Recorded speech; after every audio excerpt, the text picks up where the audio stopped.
Taking care of your health can be time-consuming and expensive. But what's even more expensive and even more time-consuming is getting sick.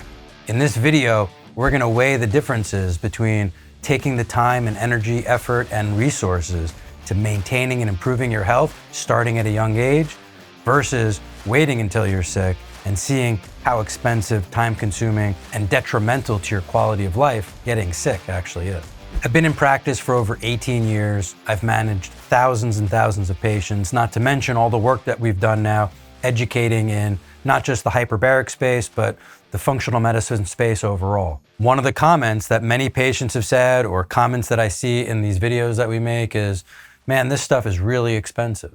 But I've spent over the last 18 years talking with patients about what it takes to maintain and improve your health. The reality is many people seem to think that just because we're aging also means we're getting sicker. And that just doesn't have to be the case. It's true that the longer you're on this planet, the more likely it is that you can get sick. In fact, aging is the #1 risk factor for chronic illness. So yes, that's true. Over the last 50 years, we've seen enormous increases in longevity. In other words, life expectancy. We're now pushing mid to late 80s in most cases in terms of life expectancy overall for men and women in the United States.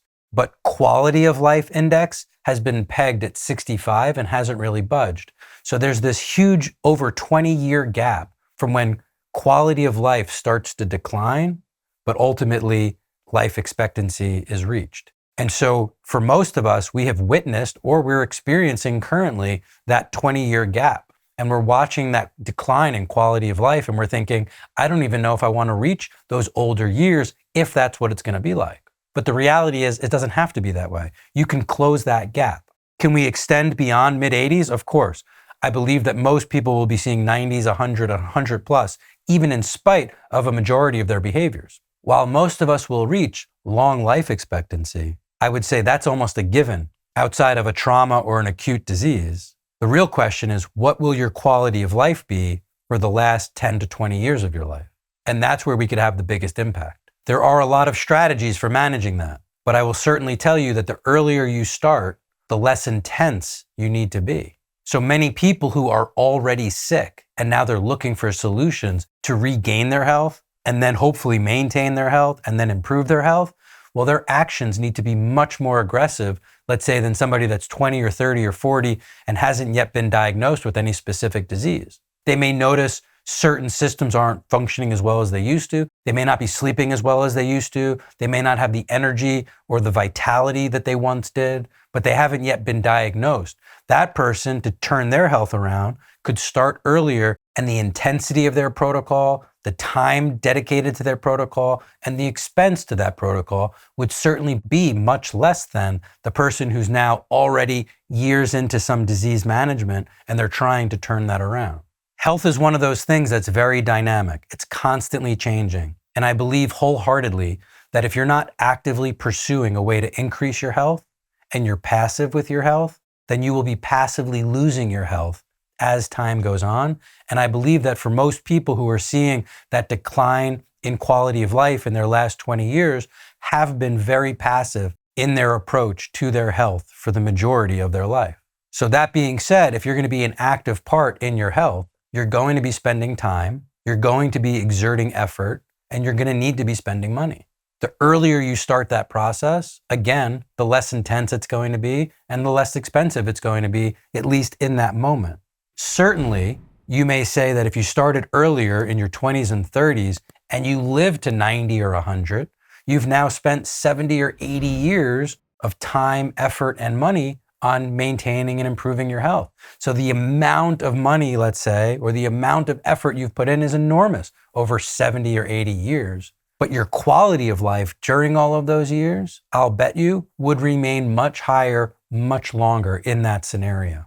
If you've been pretty passive in your life, in your 50s or 60s or 70s, and now we're chasing some sort of illness or disease, we're still going to have to dedicate a lot of time, a lot of effort, and certainly a lot of money in that case. But it's going to feel like a lot more right at once because the aggressiveness of what that approach needs to look like would be far more aggressive in that case. In fact, most people spend the highest percentage of their money in their last 10 years of their life. And that's not to improve or maintain their quality of life.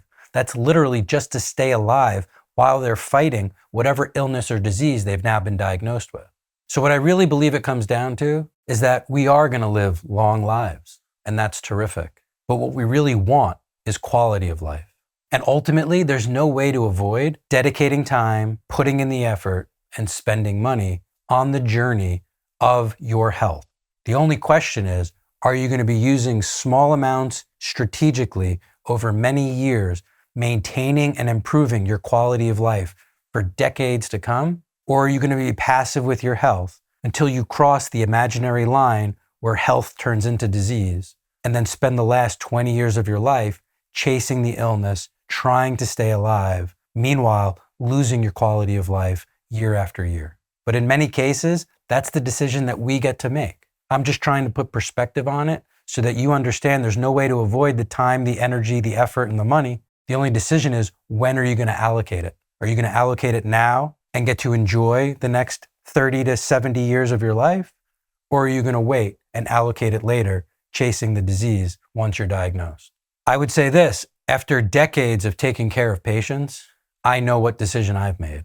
And I can tell you that after decades of now taking the time, energy, effort, and putting in the money where it needs to go, and now in my mid-40s, I have more energy, more focus, more clarity than I've ever had. I feel my health is better than it's ever been. And I know that over the next 5 or 10 years, I already have a strategy in place to continue to move the needle in that direction, knowing that I'm getting older and still attempting to improve my health into the future. Your health today is simply a reflection of all the steps you've either taken or not taken in all the years leading up to this moment. And your health in the future is going to be directly related to the decisions that you're making today. And I just want to give you the information that you need to hopefully empower you to make that decision and start taking those steps to improve your quality of life for decades to come. As always, I appreciate your time and attention, and I look forward to seeing you next video.